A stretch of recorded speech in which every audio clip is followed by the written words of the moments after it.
I cannot pronounce in a German accent, a French accent, or the Jewish words. I'm terrible at saying. Okay? So, don't make fun of me when I try to say them. Alright. They called him Moish the Beetle, as if his entire life he had never had a surname. He was the jack of all trades in a Hasidic house of prayer, a shtibel. The Jews of Saget, the little town in Transylvania where I spent my childhood, were fond of him. He was poor. Ryan, you book.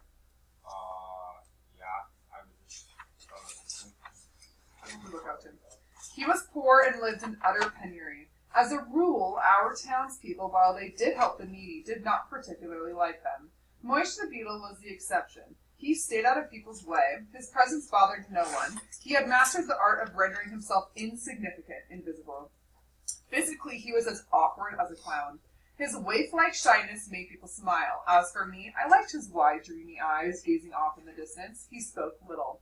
He sang, or rather he chanted, and the few snatches I caught here and there spoke of divine suffering, of the Shekinah in exile, where according to Kabbalah, it awaits its redemption linked to that of man. Okay, so he's talking about religion. Kabbalah is a smaller section of the Jewish religion, so a lot of these references he's making have to do with their religion.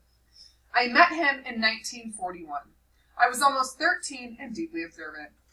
By day, I studied Talmud, and by night, I would run to the synagogue to weep over the destruction of the temple. One day, I asked my father to find me a master who could guide me in my studies of Kabbalah. You are too young for that. Maimonides tells us that one must be 30 before venturing into the world of mysticism, a world fraught with peril. First, you must study the basic subjects, those you are able to comprehend. My father was a cultured man, rather unsentimental. He rarely displayed his feelings, not even with his family, and was more involved with the welfare of others than with that of his own kin. The Jewish community of Saget held him in high esteem. Riley, go grab a glass.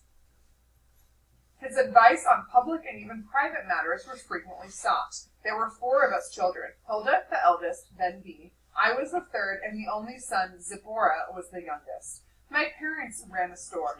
Hilda and Bee helped with the work. As for me, my place was in the house of study, or so they said. There are no Kabbalists in Saget, my father would often tell me.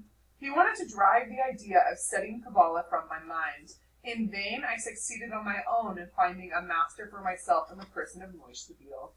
He had watched me one day as I prayed at dusk. Why do you cry when you pray? He asked as though he knew me well. I don't know, I answered, troubled. I had never asked myself that question. I cried because something inside me felt the need to cry. That was all I knew. Why do you pray? He asked after a moment. Why did I pray? Strange question. Why did I live? Why did I breathe? I don't know, I told him, even more troubled and ill at ease. I don't know. From that day on, I saw him often. He explained to me with great emphasis that every question possessed a power that was lost in the answer. Man comes closer to God through the questions he asks him, he liked to say. Therein lies true dialogue. Man asks and God replies, but we don't understand his replies. We cannot understand them, because they dwell in the depths of our soul and remain there until we die. The real answers, Eliezer, you will find only within yourself. And why do you pray, Moish? I asked him. I pray to the God within me for the strength to ask him the real questions. We spoke that way almost every evening, remaining in the synagogue long after all the faithful had gone, sitting in the semi-darkness where only a few half-burnt candles provided a flickering light. One evening, I told him how unhappy I was not to be able to find in Saget a master to teach me the Zohar, the Kabbalistic works, the secrets of Jewish mysticism. He smiled indulgently. After a long silence, he said, There are 1,001 gates allowing entry into the orchard of mystical truth. Every human being has his own gate. He must not err and wish to enter the orchard through a gate other than his own. That would present a danger not only for the one entering, but also for those who are already inside.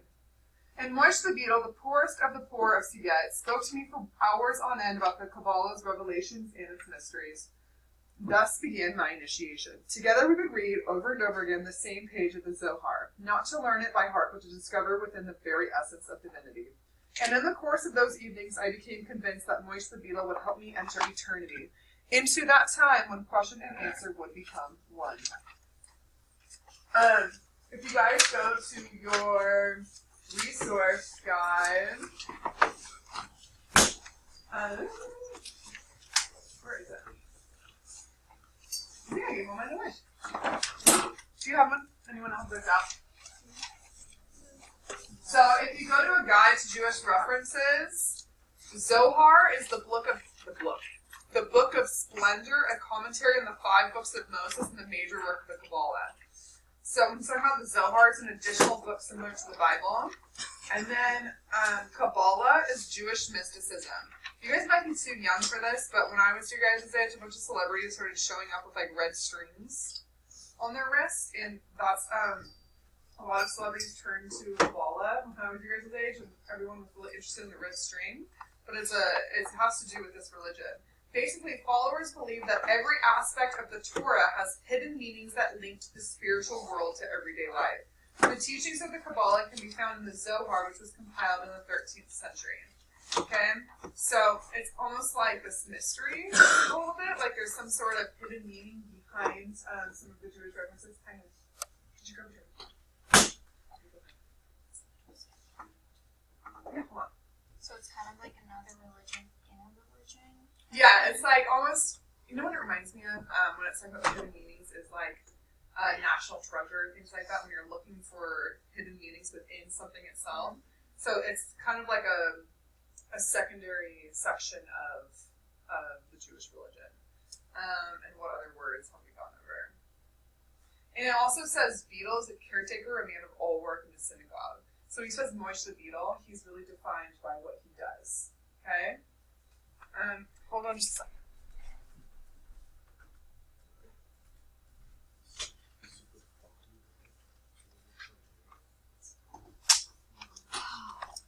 So is he in a concentration No, he's not. He's not. Okay. So, Moshe the Beadle. You'll know. Trust me, you'll know. Yes. Right now, it's just like. He's in his town. Alright. So we're at the very top of the page. And then, one day, all foreign Jews were expelled from Siget, and Moshe the Beadle was a foreigner.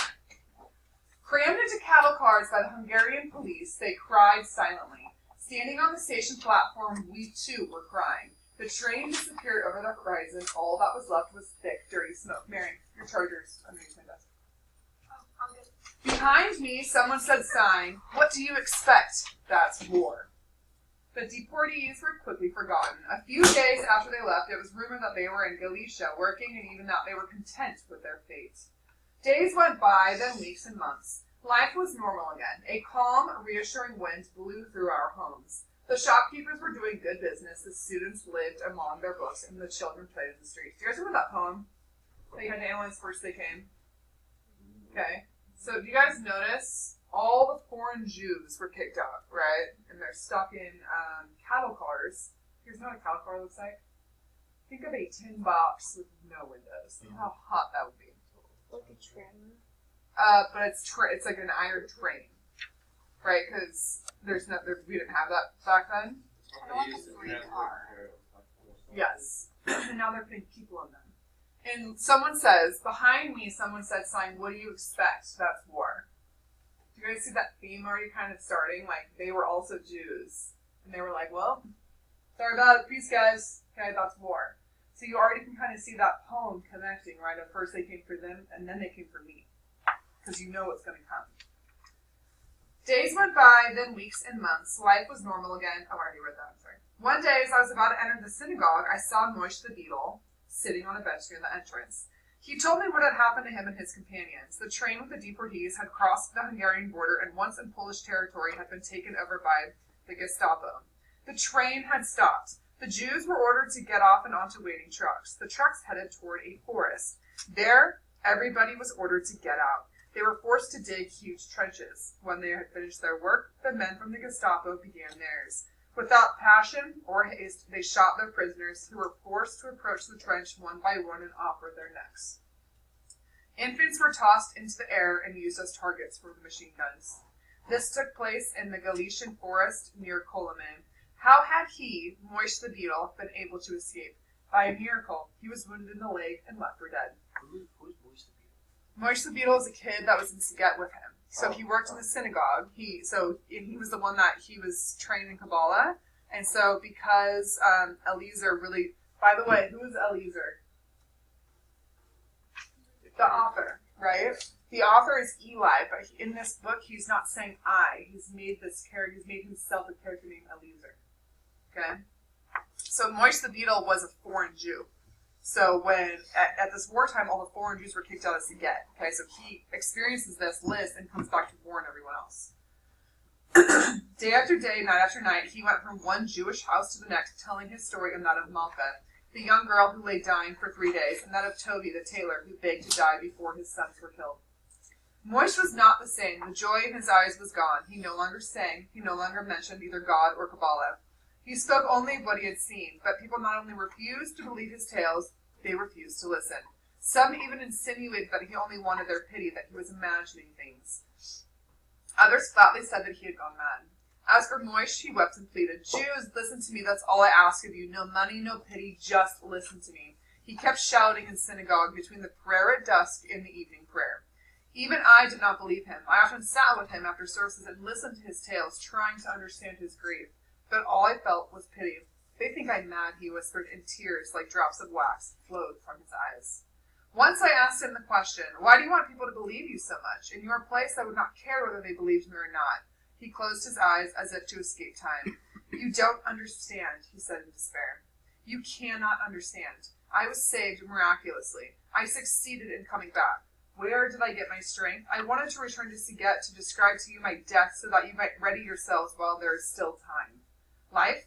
I no longer care to live. I am alone, but I wanted to come back to warn you. Only no one is listening to me. This was toward the end of 1942. Thereafter, life seemed normal once again. London radio, which we listened to every morning, announced encouraging news.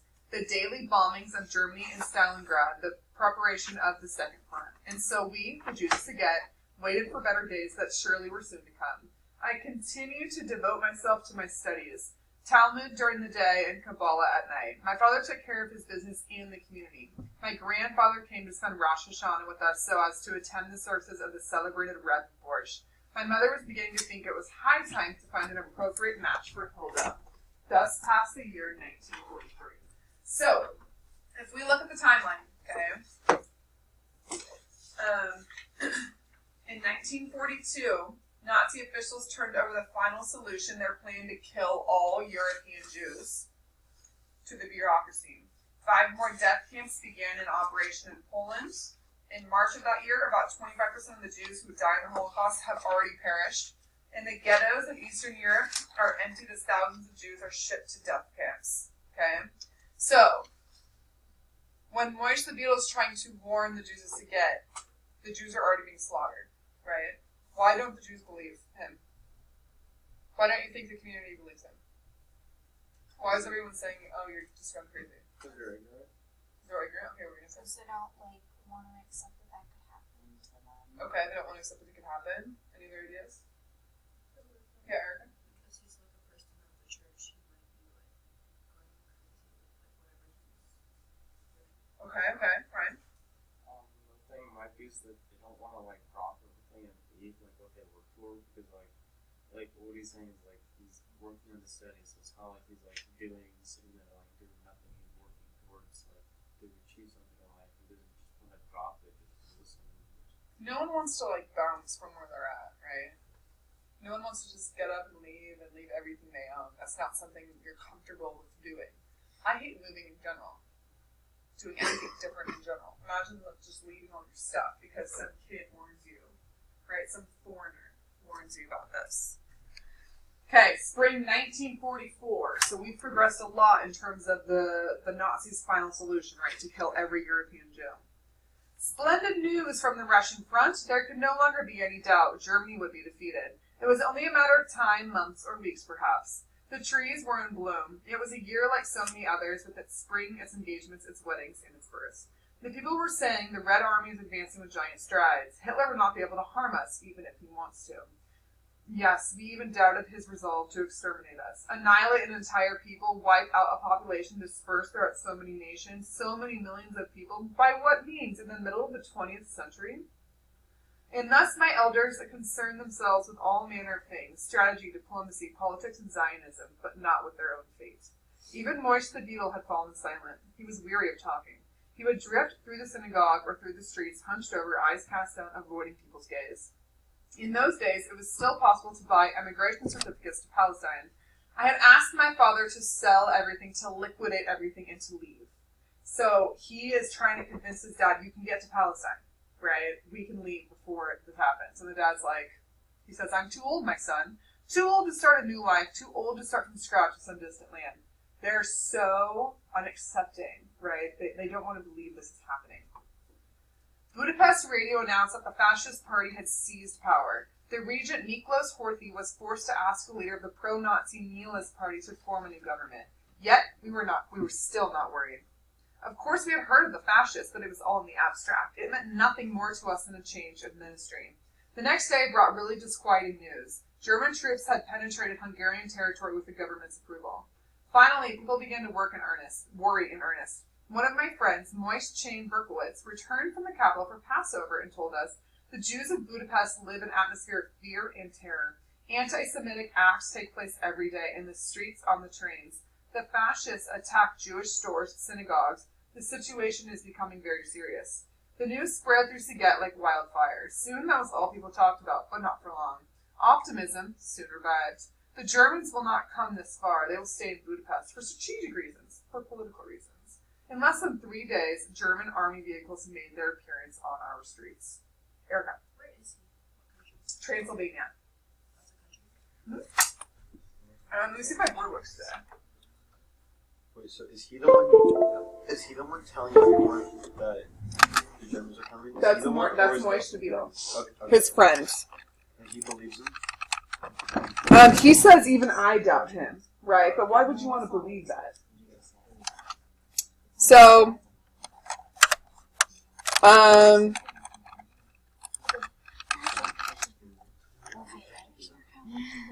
I don't think Transylvania's a country. I think it's in Romania, isn't it? I want to go to Transylvania just so I can stay in a hotel there and tell everybody I stayed. Okay. So Transylvania is in Romania, and Romania, let me try to find. Okay, so if here is Europe, guys, can you see this? So this is Europe, right? We got a pretty good basis. So here's Italy. So it's all up in this Eastern European area, okay? So this is Romania.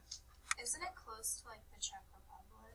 Or is Yes, there's so many countries all up in here that I don't know exactly where everything is, but I know that they're close. If you come here, there's Budapest.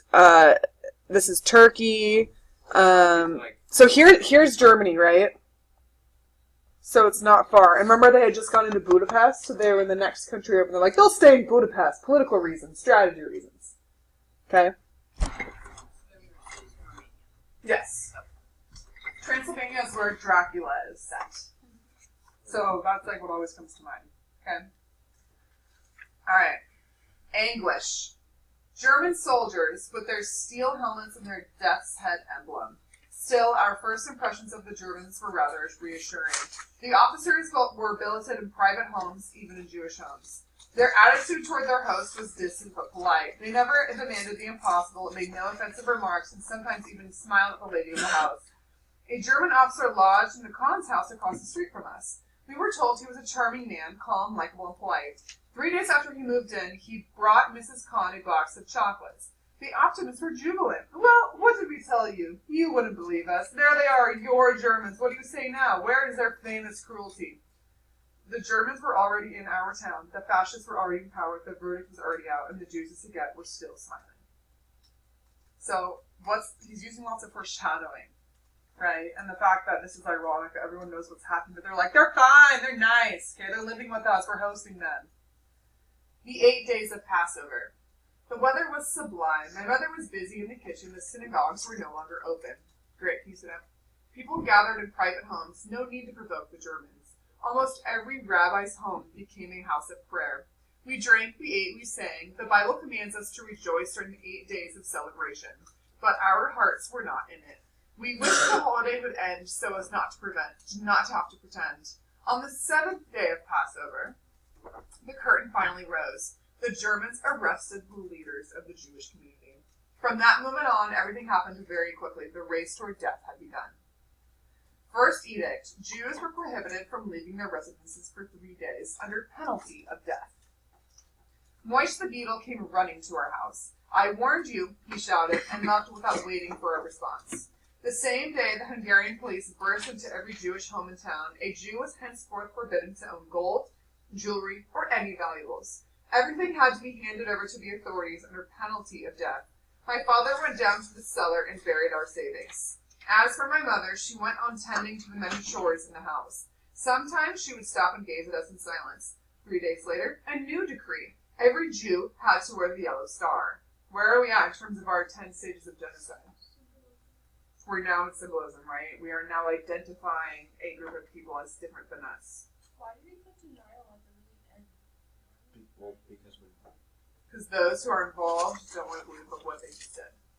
Think of the Armenian genocide. Think of the Holocaust deniers. Think of all the people that were involved in the SS that escaped persecution. That went to Argentina, Canada. Okay, there's a reason to play. and there's still people in denial today, right? There's Holocaust deniers. There's people that say that this is not real. You know what?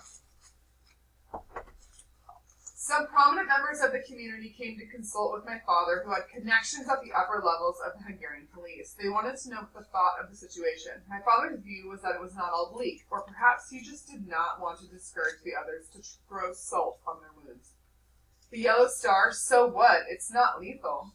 Poor father, of what then did you die? But new edicts were already being issued. We no longer had the right to frequent restaurants or cafes, to travel by rail, to attend synagogues, to be on the streets after 6 o'clock in the evening. Then came the ghettos. 2 ghettos were created in Szeged. A large one in the center of town occupied 4 streets, and another smaller one extended over several alleyways on the outskirts of town. The street we lived on, Serpent Street, was in the first ghetto. We therefore could remain in our house. But as it occupied a corner, the windows facing the street outside the ghetto had to be sealed. We gave some of our rooms to relatives who had been driven out of their homes. Little by little, life returned to normal. The barbed wire that encircled us like a wall did not fill us with real fear.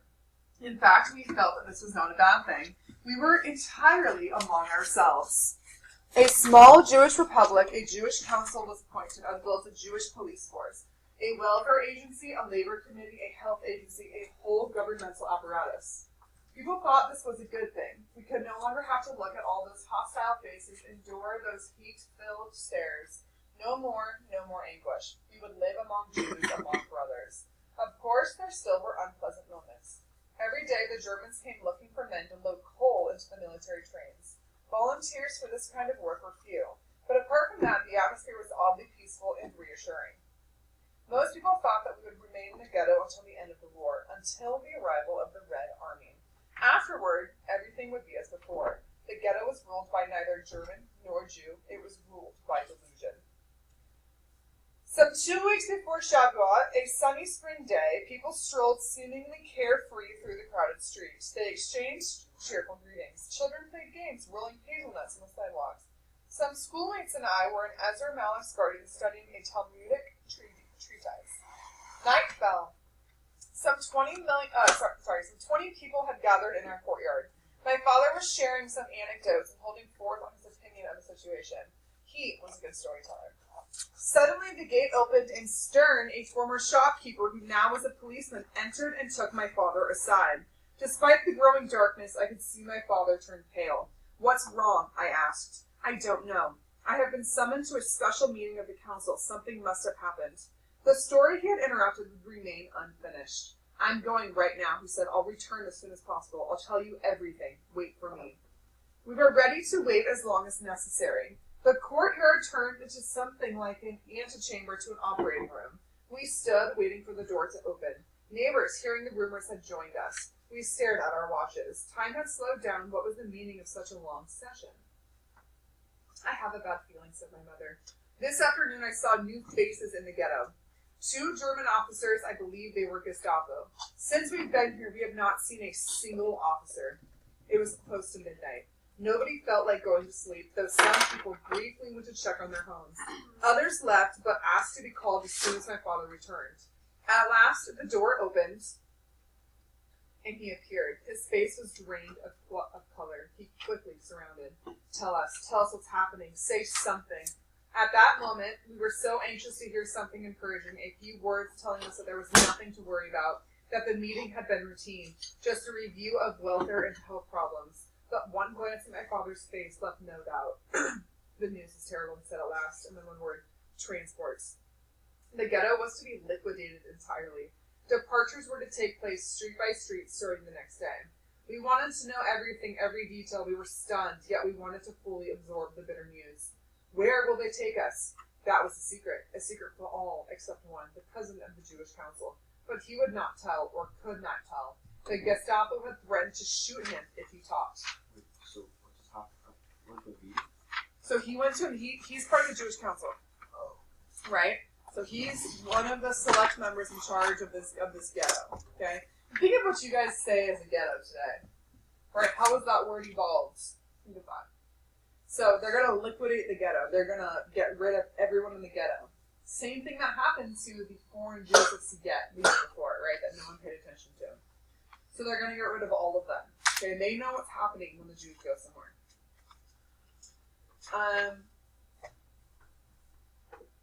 There are rumors, my father said, his voice breaking, that we are being taken somewhere in Hungary to work in the brick factories.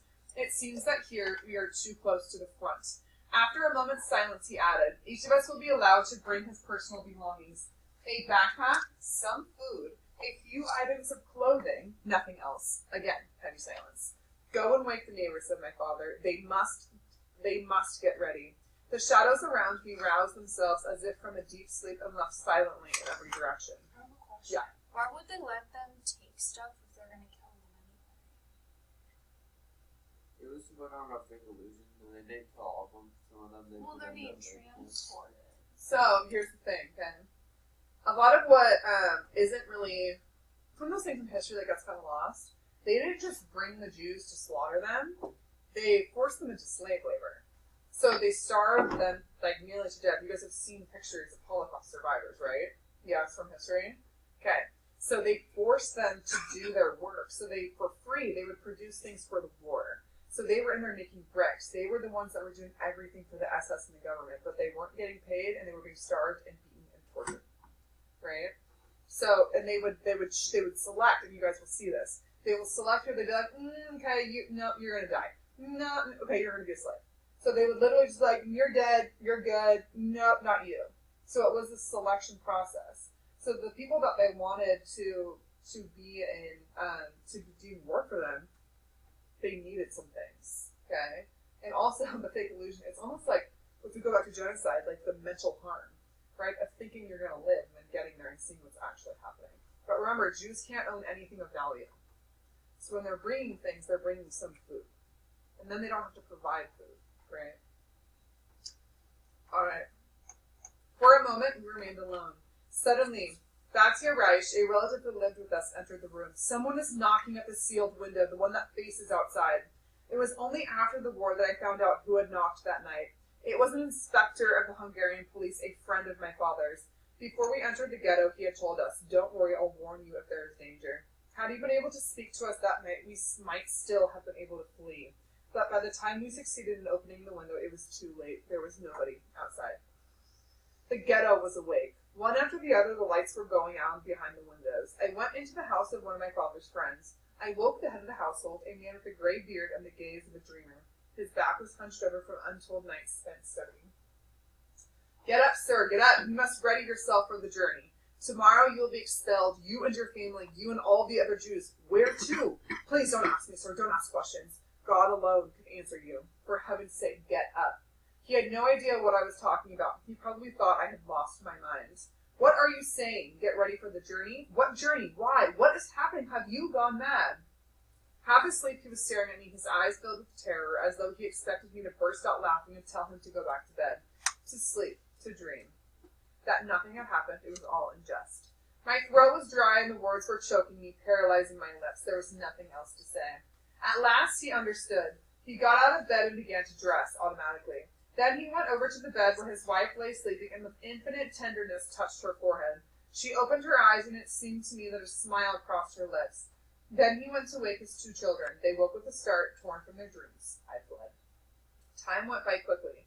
It was already 4 o'clock in the morning. My father was running right and left, exhausted, consoling friends, checking with the Jewish council just in case the order had been rescinded.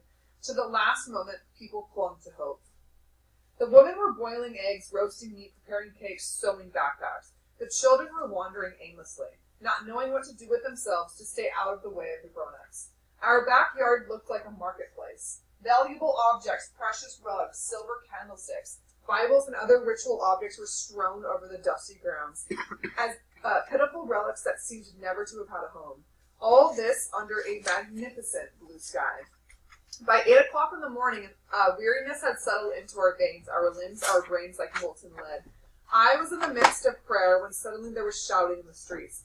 I quickly unwound my phylacteries and ran to the window. Hungarian police had entered the ghetto and were yelling in the street nearby. All Jews outside, hurry. They were followed by Jewish police who, their voices breaking, told us, the time has come. You must leave all this. The Hungarian police used their rifle butts, their clubs, to indiscriminately strike old men and women, children, and cripples. One by one, the houses emptied and the streets filled with people carrying bundles. By 10 o'clock, everyone was outside. The police were taking roll calls, once, twice, 20 times. The heat was oppressive. Sweat streamed from people's faces and bodies. Children were crying for water. Water! There was water close by inside the houses, the backyards, but it was forbidden to break rank. Water, mother, I am thirsty. Some of the Jewish police surreptitiously went to fill a few jugs. My sisters and I were still allowed to move about as we were destined for the last convoy, and so we helped it best we could. At last, at 1 o'clock in the afternoon, came the signal to leave. There was joy, yes, joy. People must have thought there could be no greater torment in God's hell than that of being stranded here on the sidewalk among the bundles in the middle of the street under a blazing sun. Anything seemed preferable to that. They began to walk without another glance at the abandoned streets, the dead, the empty houses, the gardens, the tombstones. On everyone's back there was a sack, in everyone's eyes tears and distress. Slowly, heavily, the procession advanced toward the gate of the ghetto. And there I was on the sidewalk watching them file past, unable to move. Here came the chief rabbi, hunched over, his face strange, looking without a beard, a bundle on his back. His very presence in the procession was enough to make the scene seem surreal. It was like a page torn from a book, a historical novel, perhaps, dealing with the captivity in Babylon or the Spanish Inquisition. They passed me by, one after the other, my teachers, my friends, the others, some of whom I had once feared, some of whom I had found ridiculous, all those whose lives I had shared for years. There they went, defeated, their bundles, their lives in tow, having left behind their homes, their childhood. They passed me by like beaten dogs, with never a glance in my direction. They must have envied me. The procession disappeared around the corner a few steps more, and they were beyond the ghetto walls. The street resembled fairgrounds deserted in haste. There was a little of everything. Suitcases, briefcases, bags, knives, dishes, banknotes, papers, faded portraits. All the things one planned to take along and finally left behind. They had ceased to matter. Open rooms everywhere. Gaping doors and windows looked out into the void. It all belonged to everyone since it no longer belonged to anyone. It was there for the taking, an open tomb, a summer sun. We had spent the day without food, but we were not really hungry. We were exhausted. My father had accompanied the deportees as far as the ghetto's gate. They first had been herded through the main synagogue, where they were thoroughly searched to make sure they were not carrying away gold, silver, or any other valuables. There had been incidents of hysteria and harsh blows. When will it be our turn? I asked my father. The day after tomorrow, unless things work out, a miracle perhaps. Where were the people being taken? Did anyone know yet? No, the secret was still kept. Night had fallen. That evening we went to bed early. My father said, "Sleep peacefully, children. Nothing will happen until the day after tomorrow, Tuesday." Monday went by like a small summer cloud, like a dream in the first hours of dawn. Intent on preparing our backpacks on baking breads and cakes, we no longer thought about anything. The verdict had been delivered. That evening, our mother made us go to bed early to conserve our strength, she said. It was to be the last night spent in our house. I was up at dawn. I wanted to have time to pray before leaving. My father had risen before all of us to seek information in town. He returned around 8 o'clock. Good news. We were not going to leave today. We were only moving to the small ghetto. That is where we were to wait for the last transport. We would be the last to leave. At 9 o'clock, the previous Sunday's scene were repeated. Policemen wielding clubs were shouting. All Jews outside. We were ready. I went out first. I did not want to look at my parents' faces. I did not want to break into tears. We remained sitting in the middle of the street like the others 2 days earlier. The same hellish sun, the same thirst, only there was no one left to bring us water. I looked at my house in which I had spent years seeking my God, fasting to hasten the coming of the Messiah, imagining what my life would be like later. Yet I felt little sadness. My mind was empty. Get up, we'll come! We stood, we were counted, we sat down, we got up again, over and over. We waited impatiently to be taken away. What were they waiting for? Finally, the order came. Forward, march! My father was crying. It was the first time I saw him cry. I had never thought it possible. As for my mother, she was walking, her face a mask without a word, deep in thought. I looked at my little sister, Zipporah. Her blonde hair neatly combed, her red coat over her arm, a little girl of 7. On her back, a bag too heavy for her. She was clenching her teeth. She already knew it was useless to complain. Here and there, the police were lashing out with their clubs. Faster, I had no strength left. The journey had just begun, and I already felt so weak. Faster, faster, move, you lazy good-for-nothings, the Hungarian police were screaming. That was when I began to hate them, and my hatred remains our link today. They were our first oppressors. They were the first faces of hell and death. Isn't it interesting that these people, the Hungarian police come in, right? They aren't Nazis. They aren't the SS. But they still are the ones that are taking the job of the Nazis, right? They weren't in the army. But they took that role very quickly. And they didn't even know these people. Like there was the one policeman who went to warn them, right? But he's still in the middle of this somewhere. They ordered us to run. So now you've got hundreds, thousands of people, right? You're marching them to where you want them to go. So they're having to walk. You're not transporting, they're walking. Now they're making them run. We began to run. Who would have thought that we were so strong? From behind their windows, from behind their shutters, our fellow citizens watched as we passed. We finally arrived at our destination. Throwing down our bundles, we dropped to the ground. Oh God, Master of the universe, in your infinite compassion, have mercy on us. The small ghetto. Only 3 days ago, people were living here. People who owned the things we were using now. They had been expelled, and we had already forgotten all about them. The chaos was even greater here than in the large ghetto. Its inhabitants evidently had been caught by surprise. I visited the rooms that had been occupied by my Uncle Mendel's family. On the table, a half-finished bowl of soup, a platter of dough waiting to be baked. Everywhere on the floor there were books. Had my uncle meant to take them along? We settled in. What a word. I went looking for wood. My sisters lit a fire. Despite her fatigue, my mother began to prepare a meal. We cannot give up. We cannot give up, she kept repeating. People's morale was not so bad. We were beginning to get used to the situation. There were those who even voiced optimism. The Germans were running out of time to expel us, they argued. Tragically for those who had already been deported, it would be too late. As for us, chances were that we would be allowed to go on with our miserable little lives until the end of the war. The ghetto was not guarded. One could enter and leave as one pleased. Maria, our former maid, came to see us. Sobbing, she begged us to come with her to the village where she had prepared a safe shelter. My father wouldn't hear of it. He told me and my big sisters, if you wish, go there. I shall stay here with your mother and the little one. Naturally, we refused to be separated. Do you guys see how there's just this, denial of what's happening consistently throughout this group of people? You never want to believe that these things can happen. And we just, in our talk yesterday, it's happened over and over and over again. Night. No one was praying for the night to pass quickly. The stars were but sparks of the immense conflagration that was consuming us. Were this conflagration to be extinguished one day, nothing would be left in the sky but extinct stars and unseeing eyes. There was nothing else to do but go to bed in the beds of those who had moved on. We needed to rest to gather our strength. At daybreak, the gloom had lifted. The mood was more confident. There were those who said, who knows, they may be sending us away for our own good. The front is getting closer. We shall soon hear the guns, and then surely the civilian population will be evacuated. Again, there's constant hope. They worry lest we join the partisans. As far as I'm concerned, this whole business of deportation is nothing but a big farce. Don't laugh. They just want to steal our valuables and jewelry. They know that it has all been buried and that they will have to dig to find it. So much easier to do when the owners are on vacation. On vacation! This kind of talk that nobody believed helped pass the time. The few days we spent here went by pleasantly enough in relative calm. People rather got along. There no longer was any distinction between rich and poor, notables and the others. We were all people condemned to the same fate. Still unknown. Saturday, the day of rest, was the day chosen for our expulsion.